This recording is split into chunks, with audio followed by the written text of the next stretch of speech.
Hey guys, today I'm going to go over Imperial Vizier Heroic from the tank POV. So I started the fight a little bit into it because he doesn't do anything at the very beginning of the fight. The first thing he's really going to do is this Force and Verve. He's going to put some sound barriers on the ground and just do a pulsating AoE. If you stand in the barriers, you take less damage.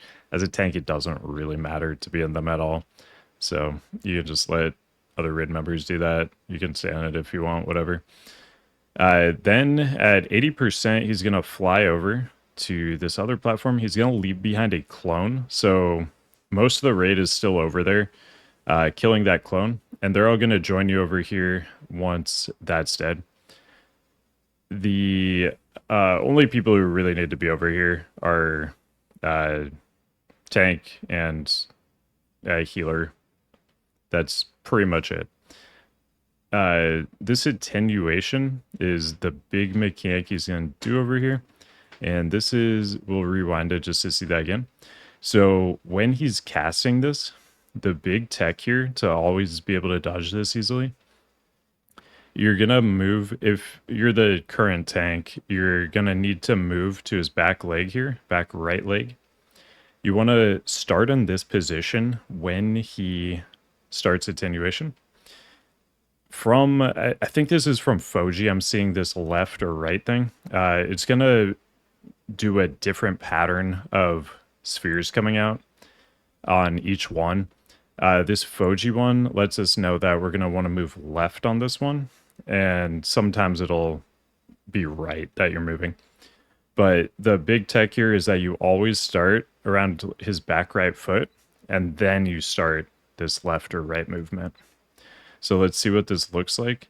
So we have these yellow spheres coming out and green spheres. The green ones move faster and do more damage.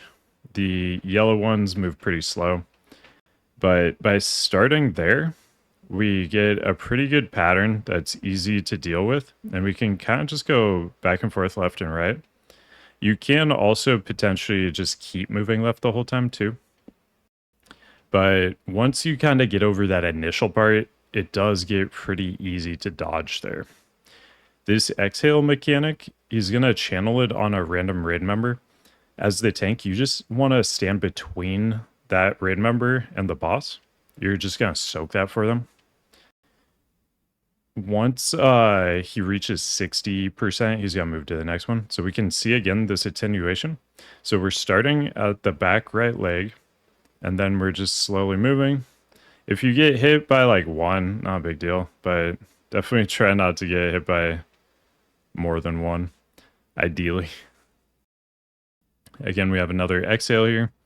Make sure you're pretty far into, and the melee need to be really careful not to be closer than you there. There, I was trying to take portal, wasn't able to, so we just heroic leap over, no problem. So same deal. He's leaving behind a clone. The rest of the raid's going to be over there dealing with that.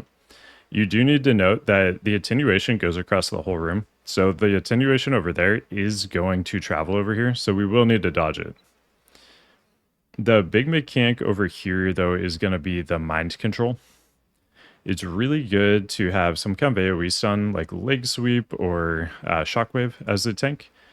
And we want to immediately stun all these people because the MC is most likely going to try to have those people run through all the stuff in the middle that does damage and silences them. And it just puts them out of position where we can't actually break them out. I think you have to take them to 50% HP to break them out. But if they're running through the middle of the room, they're just out of position. We can't get them out there. We want to be able to get them out ASAP. So having a stun... this one was weird because I think my keybind on Shockwave was messed up, so I was like kind of panicking. I was like, oh no, why is my stun not working? And then I figured out what keybind it had changed to. So that was a little bit weird, but yeah, make sure you get the quick Shockwave there, and then just trying to break people out without putting debuffs on people. That's the big thing. Just like Spirit Kings, we want to break these MCs, take people to 50% HP, without putting, you know, things like diseases on them, weakened blows, all that kind of stuff.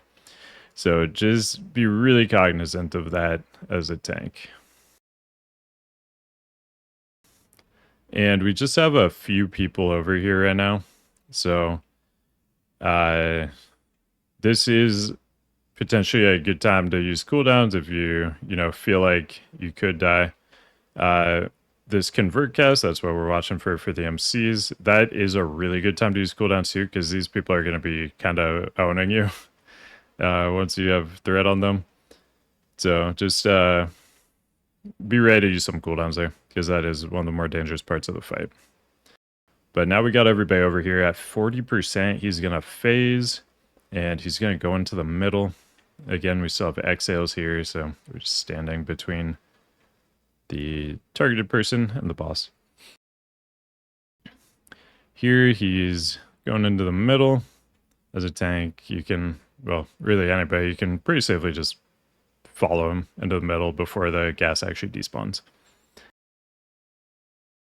So here, this is like the burn phase. We're popping all our cooldowns. We just want to get through this.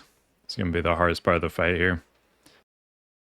He's going to have all of his phase 1 abilities here. So we are dealing with that mind control. And like Spirit Kings, you're going to want everybody stacked up to break that quickly.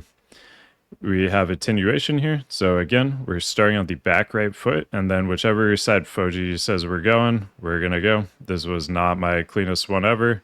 So do that better than I did there. Got hit by a few of them.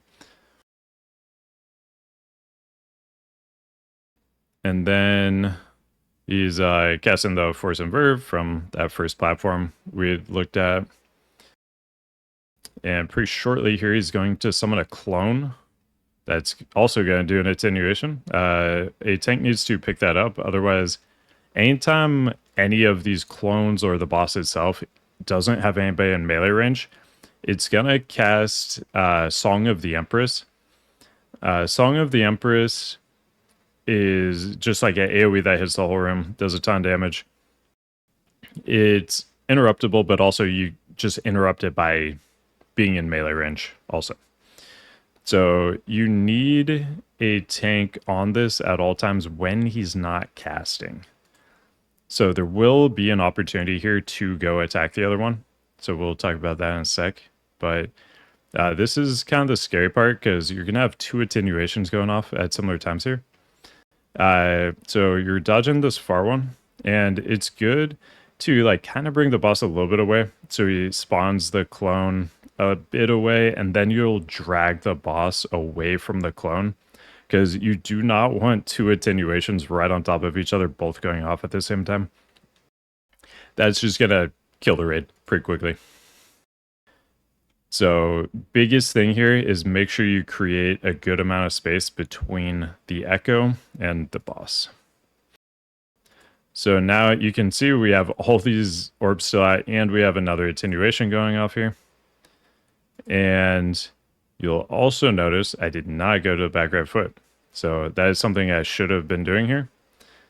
So remember to start on that back right foot, and then you can play from there. But we made it work here. This is also a time you can use cooldowns too, because there are just a crazy amount of orbs out. So you probably will get hit by some of them. Just use cooldowns if, you have raid defensives, anything like that. Just take some cooldowns there, and it makes it a lot easier. One thing to also note is that you'll see here, a lot of us die after after the fight. I almost died there. The attenuation orbs do not despawn. So you can basically lose half your raid as soon as, after the fight's already over. So keep that in mind. But yeah, the biggest thing is just your raid's gotta learn how to deal with attenuation. But the easiest way I found of dealing with it was starting on the back right foot, and then look at whichever direction Foji's saying to go that direction. And also you can be pretty far from the boss and still melee him. He has a huge hitbox, so keep that in mind. You don't need to be right up on the boss the whole time. You can be very far away from him and still be able to hit him while you're dodging those attenuations. But that's the whole fight right there. First boss in Heart of Fear. Hope that was helpful for you guys. Thanks for watching, and I'll see you in the next one.